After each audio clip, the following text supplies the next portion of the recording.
वह हनुमान नाम का वानर भालागिरी से संजीवनी बूटी लेकर उन तपस्वियों के पास ना पहुंच सके। महाराज, आपका कथन तो उचित है, किंतु कभी विचार करके देखें, जिन्होंने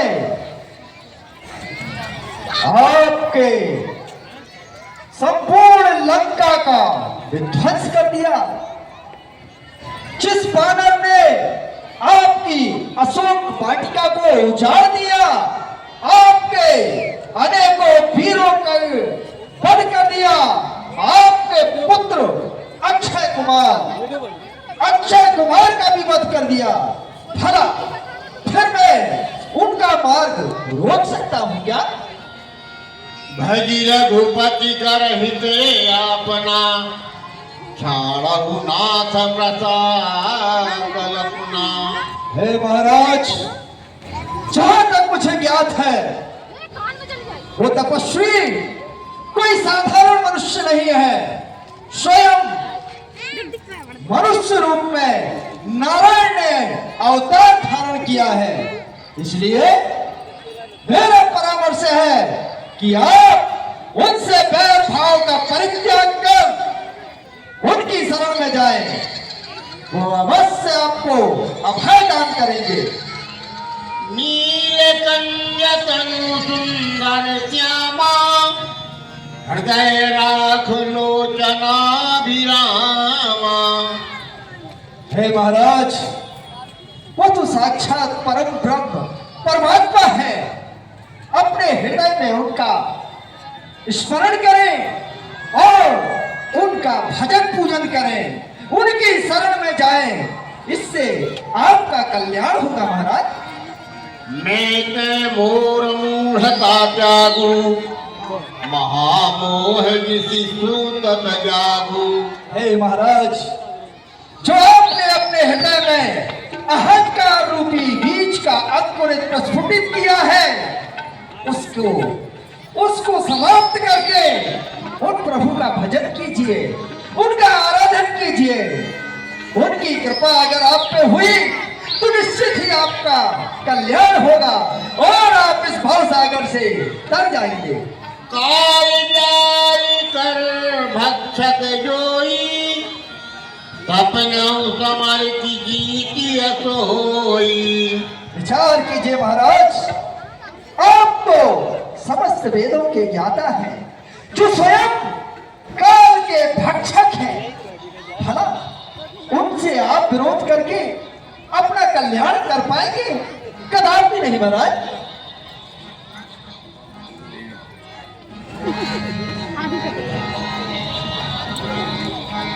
धोनी रथ कंठ गुसाने अति, तेहि सन की न विचार। राम दूत कर मरो वरु, यह खल रत मल भार। महाराज, आप शांत भाव से विचार करें।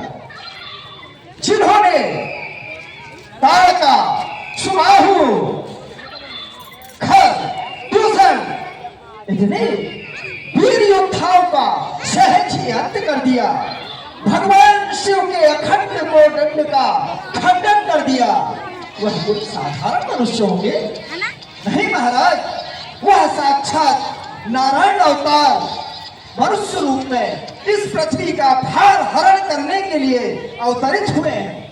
आप अपना अहंकार का परित्याग करें और माता सीता को ससम्मान उन्हें वापस दे दें और उनकी शरण में जाएं। इससे आपका और इस संपूर्ण लंका का कल्याण होगा। महाराज, कल्याण होगा।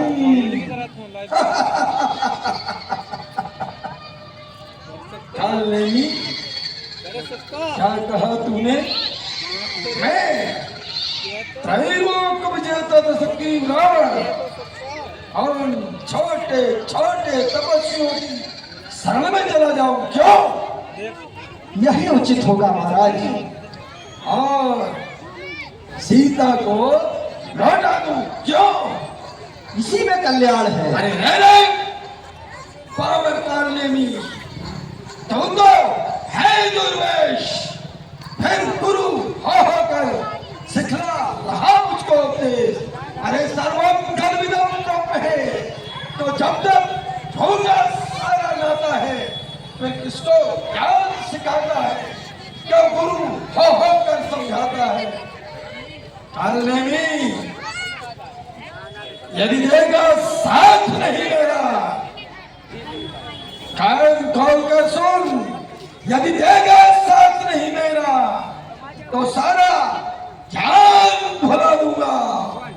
बस बानर के बच्चे के जाने से पहले यमपुरी तुझे पहुंचा दूंगा। मैं संहास से तेरा शीश धड़ से अलग कर दूंगा यदि तूने मेरी बात को नहीं माना। ठहरिए महाराज, ठहरिए, तनिक मुझे विचार कर लेने दीजिए। कर विचार कर। ठीक है महाराज। हाँ विधाता, ऐसा प्रतीत होता है मेरा काल अब समीप है। निश्चित ही मेरी मृत्यु का समय आ गया है। किंतु यदि मैं इस दुष्ट की बात नहीं मानता तो यह दुष्ट अपनी चंद्रहास से मेरा शीश काटकर मेरा प्राणांत कर देंगे और मेरा कल्याण नहीं होगा। दूसरी ओर यदि मैं इसकी बात मान लेता हूं तो मेरी मृत्यु तब भी निश्चित है।